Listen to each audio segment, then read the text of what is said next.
Good evening. The Police Association is insisting caring for intoxicated people shouldn't be the responsibility of the police. This follows the release of an independent conduct authority report into the death of a man in custody in Whakatane. The man was picked up from the street in an extremely intoxicated state and taken to the cells to sober up, but he later died. Police Association President Greg O'Connor says police cells were never intended for people who are that intoxicated, but they end up there because there's nowhere else. The family of murdered Whanganui woman Maurice McGregor will remember her as a happy person who wouldn't have hurt a fly. Her killer, Dean Mulligan, was today sentenced to life in prison with a minimum non-parole period of 15 years for her murder. Ms McGregor's brother Rowan says the family will always remember Maurice helping out with chores on the farm and happy times like birthdays and Christmases. All Jetstar domestic flights have now resumed after being cancelled earlier today. Chief Executive David Hall says the Chilean ash cloud has meant the cancellation of more than 500 New Zealand flights over the past 3 weeks, causing disruption to tens of thousands of customers. David Hall says now that full services are resuming, the airline is fully focused on getting passengers to their destination. There's hope that Canterbury's councils and businesses will eventually be able to find new insurance. Billions of dollars of the region's infrastructure is uninsured today, with international reinsurers refusing to provide cover to both the Christchurch City Council and Waimakariri District Council.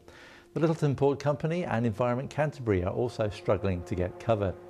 Dr Bob Hartwig, president of the Insurance Information Institute, says the reinsurers are struggling after record earthquake losses not only in Christchurch but also in Japan and South America.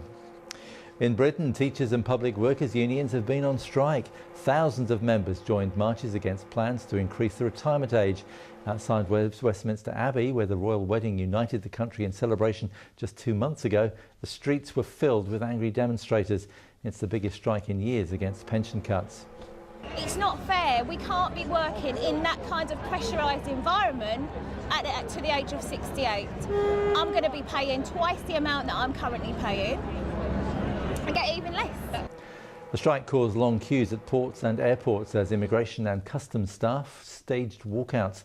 Around a third of schools across Britain were closed, while court trials were also delayed. Staying overseas, reports are suggesting the assault case against former IMF chief Dominique Strauss Kahn is on the verge of collapse. Investigators are said to have uncovered major holes in the credibility of his accuser. Strauss Kahn is facing charges of attacking a housekeeper in a Manhattan hotel suite, but sources say prosecutors don't believe much of what the accuser has told them. People are being urged to call DOC rather than try to help a whale tangled in a craypot line and buoy off the South Island. The 15-metre-long whale was last seen on Monday off the coast of Banks Peninsula. A Department of Conservation specialist crew went out to help the whale on Tuesday, but it had disappeared. Spokesman Alan McDonald says anyone who sees the whale should call 0800 DOC HOT. That's all from me for now. Don't forget we've bulletins each weeknight evening on Shine TV, every hour on the half hour from 6:30 to 9:30. Every hour all day on our radio networks, Rima, Life FM and Southern Star. And you can keep up to date on our website at www.rima.co.nz.